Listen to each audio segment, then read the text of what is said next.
सूर्य की पहली किरण इसी प्रदेश के एक कोण पर पड़ती है।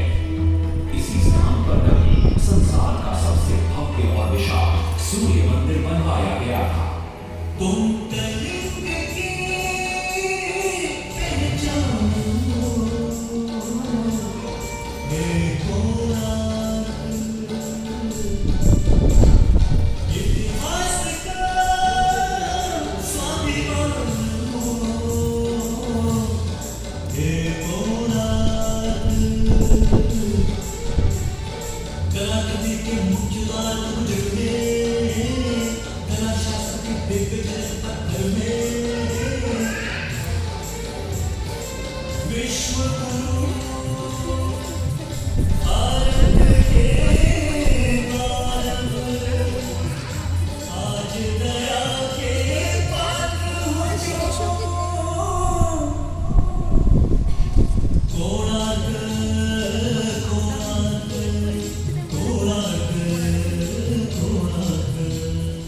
सैकड़ों साल पहले की बात है। पुरातात्विक दस्तावेज के तौर पर संग्रहित पुस्तक मादला पांजी और बाया चक्रा में उल्लेख है कि 13वीं सदी में गंगवंश के राजा लंगुला नरसिंहदेव ने इस सूर्य मंदिर का निर्माण करवाया था। नरसिंहदेव युद्ध में बड़े प्रवीण और शक्तिशाली थे और मात्र 18 साल की उम्र में वे अपने पिता राजा अनंग भीमदेव की विशाल सेना के प्रधान सेनापति नियुक्त कर दिए गए थे।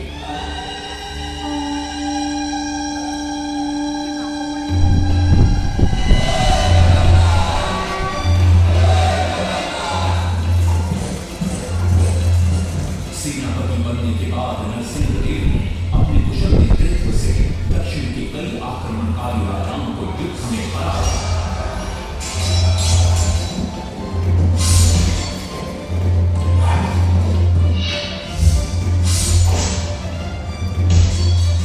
और उनके राजकोष पर कब्जा कर लिया।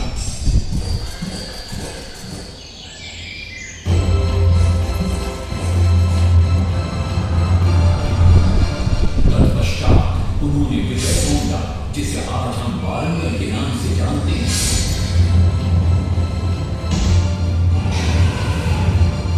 कि काकतीय वंश के राजा गणपति को परास्त किया और उनके राजकोष पर भी कब्जा कर लिया।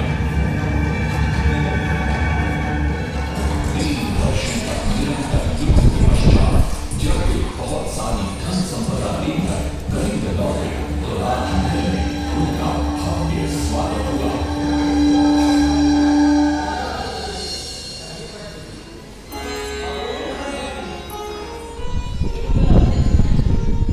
राजमाता कस्तूरी देवी पुत्र नरसिंहदेव की वीरता से बहुत प्रसन्न हुई और पुत्र के सामने अपने मन की इच्छा प्रकट की। कहा, तुम्हारे पिता ने शंख क्षेत्र पुरी में भगवान जगन्नाथ का भव्य मंदिर बनवाया है।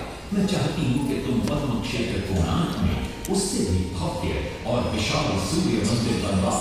किंतु नरसिंहदेव माता से प्रति प्रश्न करते हैं, सूर्य मंदिर ही क्यों, और वो भी कोणार्क में?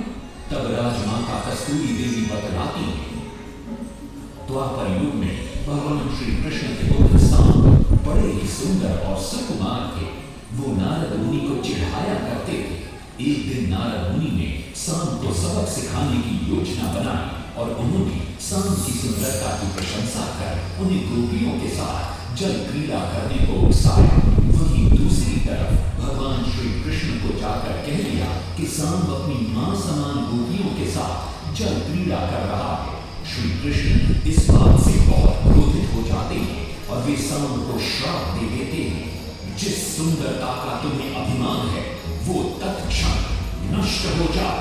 सांब को कोढ़ हो जाता जब सांब राजमहल लौटते हैं और मां चामुंडेवी को ये पता चलता है कि पिता श्री कृष्ण के श्राप की वजह से सांब की ये अवस्था हुई, तो सारी रानियां क्रोधित हो जाती। नारद जी को बुलाया जाता है। वे रोग मुक्ति का उपाय बतलाते हैं। वे कहते हैं, सूर्य की पहली किरण ऊर्ध्व देश के एक कोण पर पड़ती है जिसका नाम कोणार्क है। सांब को वहीं जाकर सूर्य की आराधना करनी होगी।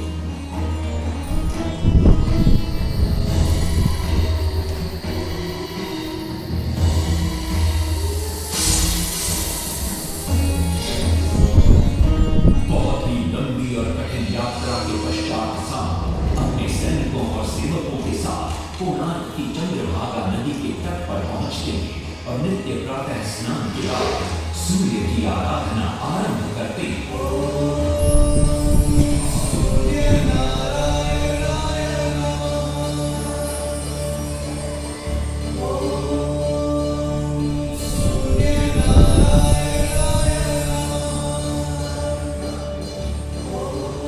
अन्न जल त्याग कर 12 साल की कठिन तपस्या के बाद सूर्य देव प्रसन्न होकर प्रकट होते हैं और शाम को रोग मुक्त होने का वरदान देते हैं। पुत्र, आज रात्रि के चतुर्थ प्रहर में स्नान करते समय नदी के तल में तुम्हें एक वस्तु मिले, वो मेरा ही प्रतिरूप हो। उसका स्पर्श पाते ही तुम इस कोढ़ रोग से मुक्त हो जाओगे।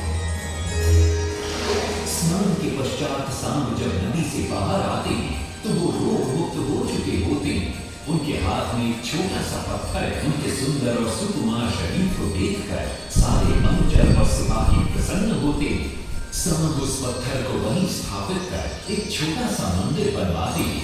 लेकिन जब उन्हें ज्ञान होता है कि सूर्य पूजा का विधि विधान यहाँ किसी को पता नहीं है तो वे चिंतित हो जाते हैं। वे ध्यान में बैठते हैं। सूर्य देव पुनः प्रकट होते हैं और शाम के पूछने पर बतलाते हैं कि दूर पश्चिम में साक्य देश के मागा ब्राह्मण पूजा की विधि विधान जानते हैं।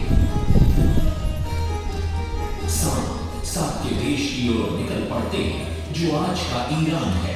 महीनों की लंबी यात्रा के बाद शाम 18 मागा ब्राह्मण परिवारों को साथ लेकर कोणार्क लौटते हैं और सूर्य मंदिर में पूजा शुरू हो जाती है। राजमाता कस्तूरी देवी नरसिंह देव को बतलाती है कि विवाह के कई वर्षों बाद तक जब हम निसंतान थे, मैंने भी उस सूर्य मंदिर में पूजा अर्चना की और तुम पुत्र रूप में मुझे प्राप्त हुए। माता की बात सुनकर नरसिंह देव मां को कोणार्क में संसार का सबसे भव्य और विशाल मंदिर बनाने का वचन देते हैं। सदाशिव सामंतराय महापात्र जो शिवई सांतरा के नाम से लोकप्रिय थे, वे अपने सहयोगी बीसू महाराणा के साथ मंदिर का प्रतिरूप बनाते और नरसिंह देव के समक्ष प्रस्तुत करते। नरसिंह देव मंदिर का प्रतिरूप देखकर अभिभूत हो जाते।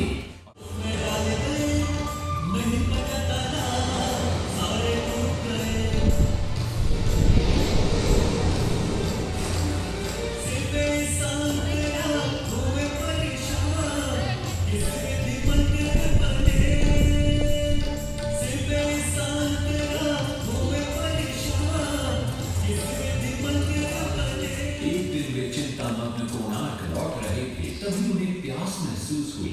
उन्हें पास ही में एक कुटिया दिखाई पड़ती है जहाँ एक बूढ़ी औरत से उनकी भेंट होती है। शिवई सांतरा पानी मांगते हैं। बूढ़ी औरत पानी के साथ गरम गरम भोजन भी लेकर आती है। वे थाली के बीच में हाथ डालते हैं जिससे उनका हाथ जल जाता है।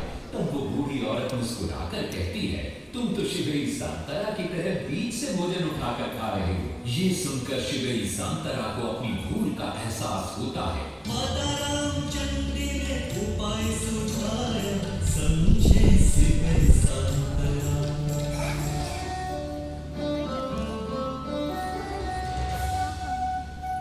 तत्पश्चात वो किनारे से पत्थर डलवाना शुरू करते हैं और मंदिर निर्माण का कार्य तेजी से आगे बढ़ने लगता है। 1200 शिल्पियों ने 12 वर्ष मंदिर बनाया। घोड़े सवार सजा कर रथ में समय का चक्र बताया।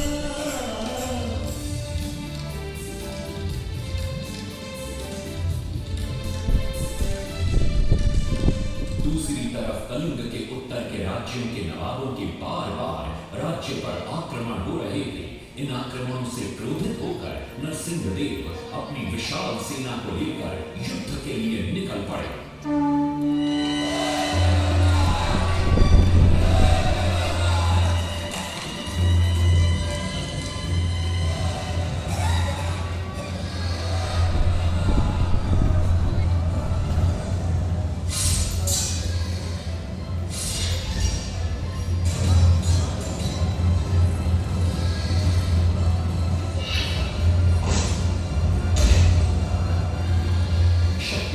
गौड़ वंश के नवाबों को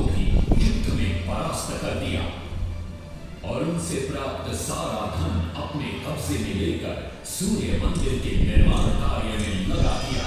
1200 कारीगरों के अथक प्रयास से 12 साल बाद विशाल और भव्य सूर्य मंदिर बनकर तैयार हुआ। उस समय के लोगों में वास्तुशास्त्र, ज्योतिष शास्त्र और खगोल शास्त्र का जो ज्ञान था, उसे देखकर आज के बड़े बड़े वैज्ञानिक भी आश्चर्यचकित रह जाते हैं। कई प्रयासों के बाद भी मंदिर के गुंबद पर कलश स्थापित नहीं हो पा रहा था।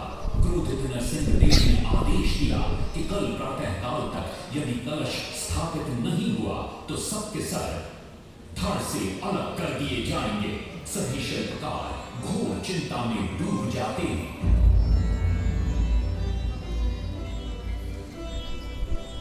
दूसरी तरफ मुख्य शिल्पकार बीसू महाराणा का 12 साल का बेटा धर्मपद सूर्य मंदिर के प्रतिरूप पर कलश बिठाकर प्रसन्न होता है और मां के सामने अपने पिता से मिलने की इच्छा व्यक्त करता है। मां अपने बागीचे के बेर पोटली में बांध कर देती है और कहती है, अपने कुत्ते बलिया को साथ लेकर कोणार्क जा।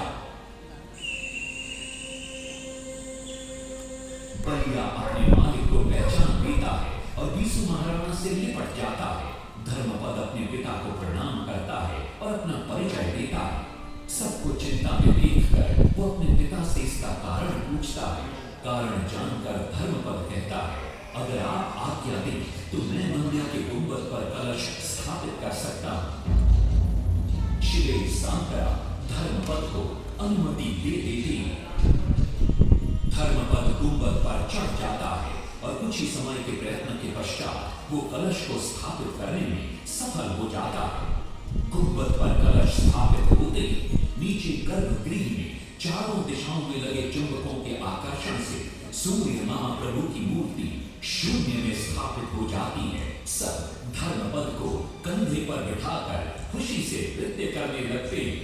तभी कुछ कारीगर इसका विरोध करते हुए कहते हैं, अगर सुबह राजा को ये पता लग गया कि इस बच्चे ने कलश को स्थापित किया है तो किसी का बचना संभव नहीं है, इसलिए धर्मपद को मरना होगा। इस बात से शिवेरी सांकरा बड़े क्रोधित हो जाते हैं। भीषण वाद विवाद छिड़ जाता है। ये सब देखकर धर्मपद गहरी चिंता में पड़ जाता है और वो सोचता है कि यदि मेरे जीवित रहने से इन सब का सर काट दिया जाएगा तो इससे अच्छा है कि मैं आत्म बलिदान कर दूं ताकि सबके प्राण बच जाएं। और उसी पल धर्मपद नवनिर्मित सूर्य मंदिर के शिखर पर चढ़ जाता है।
शिवेरी सांकरा की भूरी भूरी प्रशंसा करते हैं।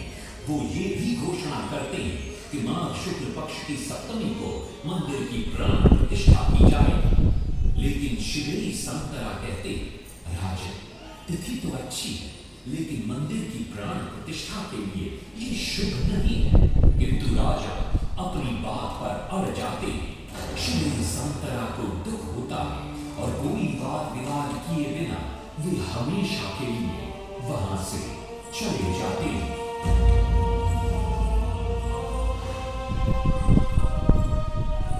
पूर्व निर्धारित निर्धारित तिथि पर मंदिर की प्राण प्रतिष्ठा संपन्न होती है।